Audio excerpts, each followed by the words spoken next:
Baik, selamat pagi, siang, sore, dan malam untuk Bapak Hendra. Perkenalkan kami dari kelompok 8 yang beranggotakan saya Divenita dengan NIM belakang 057 dan rekan saya Yan Mahendra Putra dengan NIM belakang 019. Di sini kami akan mempresentasikan mengenai artikel yang kami pilih yakni tentang Optimizing Customer Segmentation in Online Retail Transactions through the Implementation of the K-means Clustering Algorithm. Nah, jadi latar belakangnya di sini nih ada perkembangan pesat yang dari dari sektor retail daring yang bisa membuat perusahaan itu perlu memahami perilaku pelanggan supaya strategi pemasarannya itu bisa lebih tepat sasaran, dan salah satu pendekatan efektifnya yaitu dengan cara customer segmentation. Jadi pelanggan itu dikelompokkan berdasarkan karakteristik dan perilaku transaksi mereka. Jadi dengan banyaknya data transaksinya, analisis bisa dilakukan menggunakan K-means clustering. Jadi mereka bisa membagi pelanggan berdasarkan variabel resensi, frekuensi, dan monetary atau yang biasa dikenal sebagai RFM. Nah, untuk penelitian dari Awalia et al. Pada tahun 2024 ini menggunakan dataset online detail dari Kaggle dan menerapkan K-means untuk mengidentifikasi segmen pelanggan yang berbeda seperti misalnya pelanggan loyal, potensial, dan beresiko berhenti. Dan hasilnya ini menunjukkan bahwa K-means clustering efektif untuk membantu perusahaan memahami perilaku konsumen, menyusun strategi promosi yang tepat, serta meningkatkan loyalitas dan pendapatan.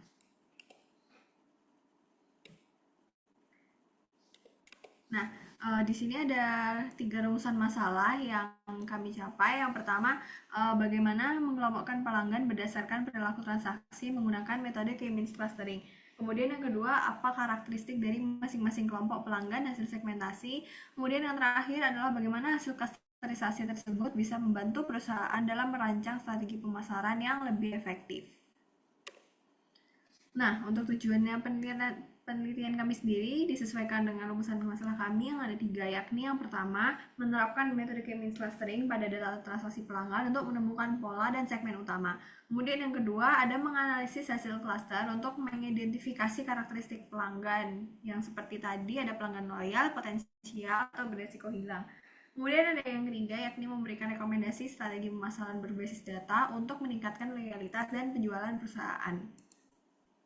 Nah, untuk tahap persiapannya sendiri, kami di sini menggunakan pendekatan analisis data kuantitatif dengan metode K-means clustering untuk melakukan segmentasi pelanggan berdasarkan perilaku transaksi. Dan datasetnya ini diambil dari sumber yang terbuka, misalnya dari online retail dataset, dari UCI Machine Learning Repository yang berisi informasi transaksi pelanggan seperti nomor invoice-nya, ID customer, quantity, unit price, dan invoice date. Nah, untuk metode risetnya sendiri, di sini kami sudah menyiapkan langkahnya. Yang pertama kita start, kemudian ada literature review, lalu ada collection data, kemudian ada analisis data, pre-processing data, implementasi dari K-means-nya, kemudian ada hasil clusteringnya, kemudian selesai. Nah, untuk metode penelitiannya ini sendiri ada 4. Yang pertama, kami akan melakukan pengumpulan data di mana kami akan menghapus data-data yang duplikat, kemudian mengisi missing values dengan median atau minnya, kemudian menghitung metrik RFM, recency, frekuensi, monetary untuk setiap pelanggan. Kemudian ada pre-processing data, di mana kami akan menghilangkan outlier, menentukan jumlah cluster optimal dengan menggunakan metode elbow, dan melakukan perhitungan cluster dengan K-means. Kemudian kita yang masuk yang ketiga ada analisis K-means. Di sini ada hasil cluster ditampilkan dalam bentuk scatter plot yang 3D, dan masing-masing cluster di sini dianalisis untuk mengetahui karakteristik pelanggan. Kemudian di visualisasi clusteringnya, di sini kami akan menyusun interpretasi dari hasil analisis clustering tadi dan memberikan rekomendasi strategi pemasaran berbasis data, seperti misalnya retensi pelanggan dan peningkatan nilai transaksi. Kemudian selanjutnya akan dilanjutkan oleh rekan saya. Baik, selanjutnya adalah hasil penelitian. Dari hasil penelitian pada artikel tersebut, eh, berdasarkan elbow method menunjukkan bahwa klaster yang optimal adalah K sama dengan 3. Dan ketiga klaster tersebut dapat diinterpretasikan sebagai berikut, yaitu klaster pertama ada pelanggan loyal dengan frekuensi transaksi tinggi dan resensi yang rendah. dan nilai pembelian itu besar. Dan pelanggan pada kelompok ini merupakan target utama untuk strategi retensi dan program loyalitas. Yang kedua adalah klaster pelanggan potensial, dan dari klaster ini kita bisa melihat aktivitas pembelian yang sedang, namun frekuensi dari transaksi tersebut mulai menurun, dan mereka memiliki potensi menjadi pelanggan loyal dengan strategi promosi dan personalisasi yang tepat. Klaster 3 ada pelanggan pasif, yaitu klaster yang menunjukkan pelanggan dengan retensi tinggi atau lama tidak bertransaksi, frekuensinya rendah, dan moneterinya itu kecil. Kelompok ini perlu diperhatikan dalam strategi reaktivitas pelanggan. Nah, berdasarkan scatter plot 3D yang ada di sebelah kiri, eh, mereka menampilkan bahwasannya ada tiga atribut yang digunakan, yaitu customer ID, quantity, dan unit price. Di sini sebenarnya tidak sejalan dengan hasil penelitian yang seharusnya dituliskan terhadap artikel tersebut, karena di sini hanya menuliskan tidak menuliskan secara kuantitatif saja perilaku customer dengan melihat jumlah barang dan harga yang digunakan. Dan di sini sendiri terlihat bahwasanya ada 4 warna, yaitu merah, biru, ungu, dan kuning. Dan maka dari itu seharusnya klaster yang optimal itu adalah 4. Dan kami sendiri telah mencoba dengan dataset yang sama dengan penelitian artikel ini, memang bahwasanya ada 4 klaster yang seharusnya ditampilkan di sana. Dan atribut yang digunakan adalah RFM itu sendiri, yaitu resensi, frekuensi, dan monetary dari eh, perilaku pelanggan tersebut. Next.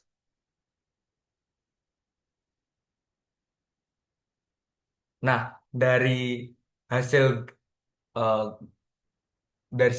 hasil tabel garis atau line chart dari elbow method dapat dilihat bahwasanya eh, penulis ini tidak optimal menuliskan datanya. Dapat dilihat yang paling titik siku yang paling tajam itu ada di K sama dengan 1, dan itu tidak optimal. Maka dari itu sebenarnya penulis ini masih salah menuliskan dari hasil grafik data tersebut. Namun mereka menuliskan bahwasanya eh, mereka melihat ada penurunan BSS yang terjadi cukup tajam awalnya. Lalu jumlahnya pada klaster meningkat dari 2 dan 3. Namun setelah melewati titik tersebut, dari 2 dan 3 tersebut, BSS mulai melambat dan menjadi landai. Dan berdasarkan grafik itu sendiri, mereka merumuskan bahwa jumlah klaster yang terbaik itu adalah 3, dan jumlah optimal dari klaster yang bisa dituliskan itu adalah 3 kelompok yang sudah disebutkan sebelumnya. Next. Nah, dari hasil analisis tadi eh, dapat ditunjukkan bahwa terdapat 3 kelompok utama, yaitu pelanggan loyal, pelanggan potensial, dan pelanggan pasif. Dan klaster ini memiliki beberapa karakteristik gitu. Jadi klaster pelanggan loyal ini memiliki monetary dan frekuensi yang tinggi, sehingga peran mereka penting dalam mempertahankan stabilitas pendapatan perusahaan, atau mereka bisa disebut pelanggan yang memiliki loyalitas tinggi. Sementara itu, klaster pelanggan potensial dapat ditingkatkan melalui promosi yang tepat yang dilakukan oleh perusahaan. Dan yang terakhir, klaster pelanggan pasif menjadi sasaran utama untuk program reaktivitas. Sebagai tambahan, artikel ini artikel ini tidak secara tepat menjelaskan hasil klaster mereka dengan data yang mereka pakai. Maka dari itu, klaster 4 ini sendiri, ketiga klaster ini belum tentu bisa menjadi patokan pada perusahaan. Karena memang dari artikel itu sendiri tidak menuliskan dari sisi resensinya, frekuensinya, dan juga moneterinya. Maka dari itu, dapat disimpulkan juga artikel ini masih perlu beberapa perbaikan. Next. Nah, ini ada referensi sumber penelitian kami, ada dari jurnal UNES, lalu ada dataset kami dari Kaggle, dan juga ada eh, PowerPoint kami di Canva. Next. Mungkin sekian presentasi kami mengenai artikel K-means implementation. Kurang lebihnya mohon maaf. Terima kasih atas perhatiannya.